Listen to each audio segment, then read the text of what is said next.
మంచిర్యాల జిల్లా Mandamarri regional Singareni GM కార్యాలయం ముందు బొగ్గు బ్లాకుల వేలం నిరసిస్తూ టీబీజీకేఎస్ నాయకులు ధర్నా కార్యక్రమాన్ని చేపట్టారు. సింగరేణిని కేసీఆర్ ప్రైవేట్ పరం కాకుండా చూసి లాభాల దిశగా పయనింపజేస్తే కేంద్ర రాష్ట్ర ప్రభుత్వాలు కలిసి కుట్రపూరితంగా సింగరేణి సంస్థను ప్రైవేట్ పరం చేయాలని చూస్తున్నాయని, కేంద్ర రాష్ట్ర ప్రభుత్వాలు ఒక్కటేనని పార్టీ శ్రేణులు ఆరోపించారు.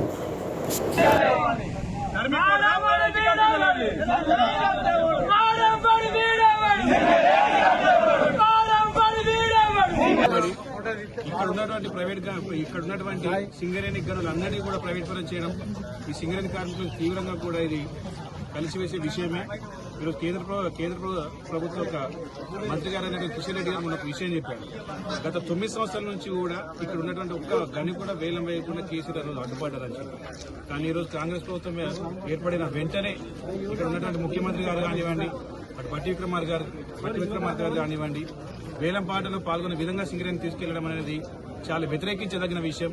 ఈరోజు ప్రైవేట్ కంపెనీలతో సింగరేణి ఎక్కడ కూడా పోటీ పడలేదని, ప్రైవేట్ కంపెనీ ఇచ్చేటువంటి జీతాలు కానీ వాళ్ళు చేసే వెసులుబాట్లు, సింగరేణి ఇచ్చేటువంటి జీతాలు వెసులుబాట్లు చాలా తేడా ఉంటుందని, ఈరోజు సింగరేణి కార్మికునికి విద్య వైద్యం, వారి పిల్లలకి వైద్యం కానివ్వండి, విద్య కానివ్వండి, తల్లిదండ్రులకు వైద్యం, ఇక అనేక విధాలైనటువంటివి వీటి యొక్క టారిఫ్స్ తీసుకొని సింగరేణికి ఇచ్చినట్టు కోల్ యొక్క టన్ను విలువ అనేది ఉంటుంది. కానీ ప్రైవేట్ కంపెనీలకి అవి ఏమి ఉండవు కాబట్టి వాళ్ళు తక్కువ ధరకే ఈరోజు బొగ్గు తీసే తరుణంలో వాళ్ళు వేసేటువంటి వేలం పాటలో వాళ్ళతో పోటీ పడడం అనేది సింగరేణికి చాలా కష్టతరమైనటువంటి విషయం.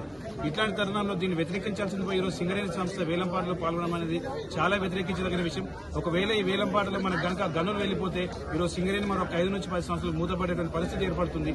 ఇక్కడ ఉన్నటువంటి ఈరోజు యువ కార్మికులు ఈరోజు సింగరేణిలో ఉన్నాము అంటే దీనికి డిపెండెంట్ల ద్వారా మాకు ఉద్యోగ అవకాశం కల్పించినట్టు కేసీఆర్ గారికి ఇచ్చినటువంటి సింగరేణి సంస్థ లేకుండా చేసే భాగంలో కేంద్ర రాష్ట్ర ప్రభుత్వాలు ఈరోజు ప్రైవేట్ కంపెనీల వెనకాల నిలబడి ఈరోజు వేలంపాటలు వేస్తుంటే సింగరేణి సంస్థ దాన్ని వ్యతిరేకించకుండా వేలంపాటకు వెళ్లడం అనేది తీవ్రంగా వ్యతిరేకించదగిన విషయం. ఖచ్చితంగా మేము ఎవరైనా సరే వేలంలో పాల్గొని ప్రైవేట్ కంపెనీలు ఎవరు వచ్చినా కానీ దానికి ఖచ్చితంగా సింగరేణి కార్మికులు అందరూ వ్యతిరేకిస్తాం. అవసరమైతే ఆ కంపెనీలు తెరవకుండా అక్కడికి వెళ్ళి మేము లొల్లి చేస్తాము. వచ్చిన కంపెనీలు ఖచ్చితంగా అడ్డుకుంటాము. మా యువ నాయకుడు కేటీఆర్ గారు మొన్న కూడా తెలియజేశారు, ఖచ్చితంగా ఏ ప్రైవేట్ కంపెనీ వచ్చినా దాన్ని అడ్డుకుంటాము, వాళ్ళని తరిమి కొడతామని చెప్పిండు. మా సింగరేణిని కాపాడుకునే విధంగా, మా సంస్థను కాపాడుకునే విధంగా మా యువ కార్మికులందరం కూడా మా నాయకుని వెంట నిలబడి ఖచ్చితంగా ప్రైవేట్ కంపెనీలందరూ కూడా తరిమి కొడతాము, ఇక్కడ నుంచి వెళ్ళగొడతామనే విషయం ప్రతి ప్రైవేట్ కంపెనీలో గుర్తుపెట్టుకోవాలి.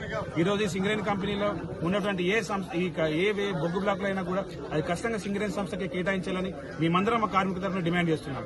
జై తెలంగాణ, జై సింగరేణి.